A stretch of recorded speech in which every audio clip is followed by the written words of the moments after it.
Industri fashion bagi sebuah dunia yang penuh misteri. Apakah dunia fashion memang seglamor penampilannya? Atau tampilan luar itu hanyalah sebuah janji manis yang kosong? Di video kali ini, aku akan mengungkapkan sebuah pengalaman pribadi berkarir di bidang fashion selama 5 tahun terakhir ini. Hai teman-teman, perkenalkan aku Fendi. Pernah bekerja sebagai editor fashion, mantan konsultan mode, dan kini telah mendalami industri bisnis dan juga retail. Mengenal industri fashion sejak usia yang tergolong belia, bekerja di dunia mode sudah menjadi impian aku sejak kecil. Sedikit berbeda dari sektor industri lainnya, dunia fashion ini dikemas dengan gemerlap indahnya pakaian dan gaya hidup yang mengisyaratkan kemewahan. Rupa aslinya yang cukup berbeda dengan apa yang selama ini digambarkan oleh media barulah terkuak sejak aku terjun langsung ke industri fashion yang aku cintai ini. Berikut adalah beberapa hal yang seandainya aku tahu sebelum aku memasuki industri fashion ini.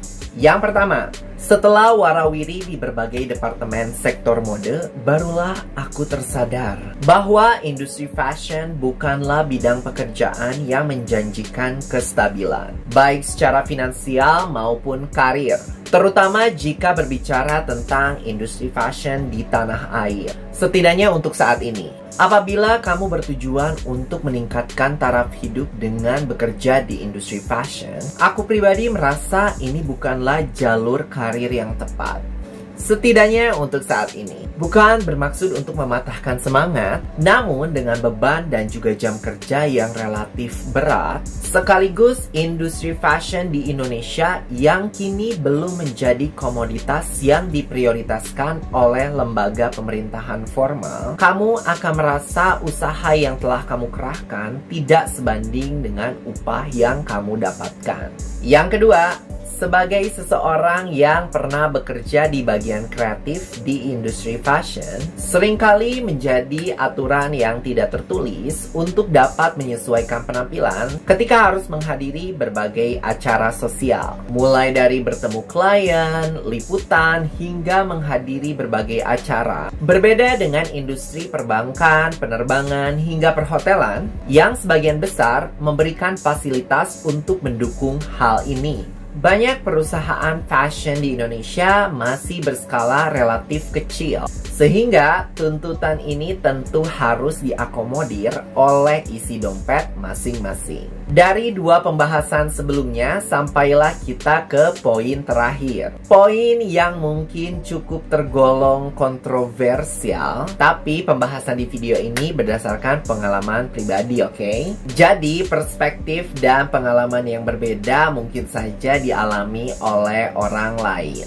Industri fashion secara general seolah dirancang secara eksklusif untuk kaum menengah ke atas. Bagaimana tidak, persaingan yang begitu ketat di industri fashion dari hari ke hari menuntut setiap pelaku di dalamnya untuk tak hanya dapat memanfaatkan kreativitasnya saja, tapi juga modal yang tidak sedikit untuk dapat menarik perhatian. Bahkan jika kamu bukan seorang pebisnis yang akan membangun sebuah usaha mode, kerap kali banyak perusahaan fashion yang akan mengutamakan orang-orang dari lulusan sekolah fashion, terlepas dari relevansi jabatan atau posisinya, di mana biaya pendidikannya tidak sedikit, ataupun lulusan-lulusan dari universitas terkemuka, terutama dari luar negeri. Silakan untuk setuju atau tidak dengan poin terakhir tersebut.